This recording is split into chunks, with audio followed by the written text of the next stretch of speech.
And now joining me to discuss the implications of this on Mexican-U.S. relations is Patricio Zamorano, political analyst and editor of InfoAmericas.info.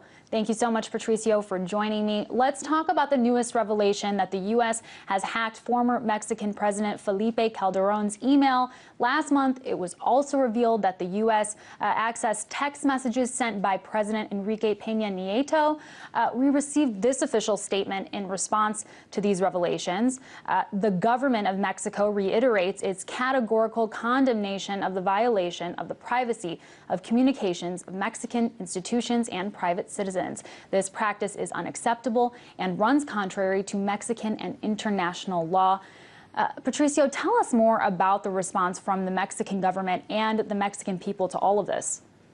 Well, Mexico in general is extremely sensitive to any kind of foreigner intervention. So in this case, especially, it's shocking the fact that Felipe Calderon, the former president of the country, was a close ally of the U.S., maybe one of the closest ones in the last decades. So for the Mexican society, this revelation is really is actually showing the lack of trust that the U.S. has, especially under the Felipe Calderon's policy against the narco dealers. So in this case, it sounds like it was actually unnecessary to perform this kind of espionage in an ally that was extremely close. And the same case with Peña Nieto. Peña Nieto is actually trying to reform the policy on security issues, especially immigration, very sensitive issues for both Mexico and the U.S.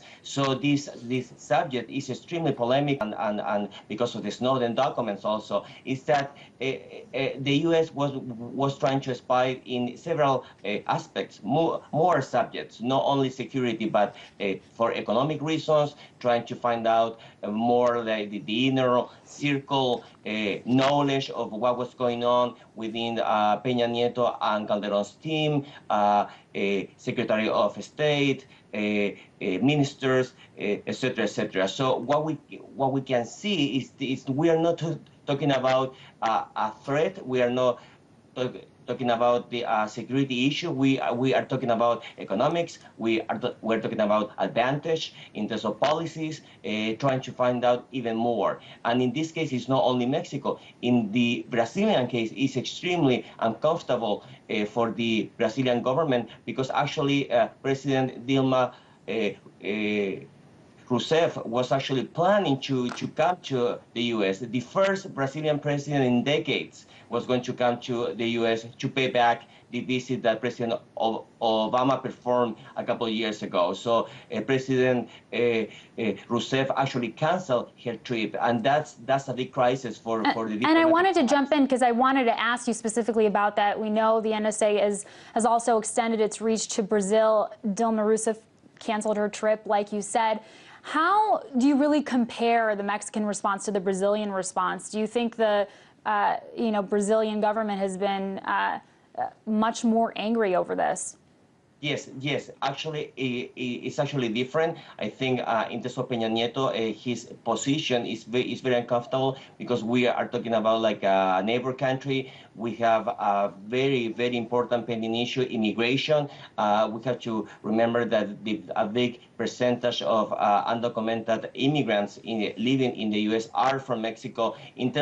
But in terms of Brazil, Brazil has its own agenda, its own policies. It's trying to fight to be considered an equal partner with the U.S. And Brazil is not sharing any border with the U.S. And in fact, Brazil has been stronger on its answer to these accusations. And the fact that President Dilma Rousseff canceled a trip, an official invitation to the U.S., it shows how serious the Brazilian government is taking this accusation. They are absolutely not willing to provide any kind of space, political space, to the U.S.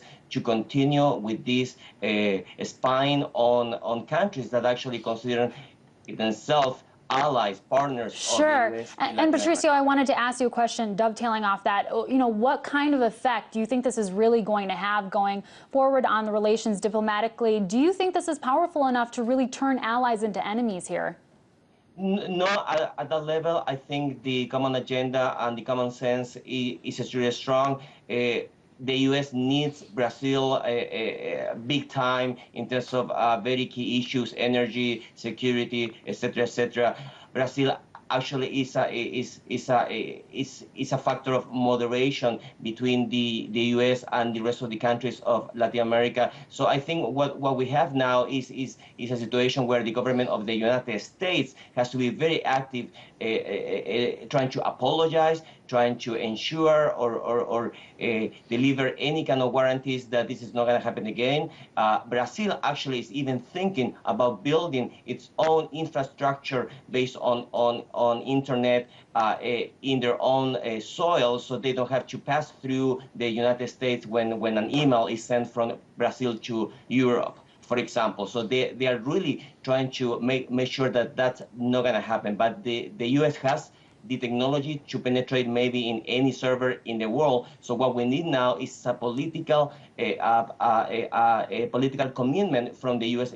government, and especially from President Obama, that this is not going to happen again. Sure. Otherwise, the relationship with such an important country as Brazil is going to be affected for a long time. Absolutely. Well, we'll have to wait and see what happens. Patricio Zamorano, political analyst and editor of InfoAmericas.info. Thank you for joining me. My pleasure.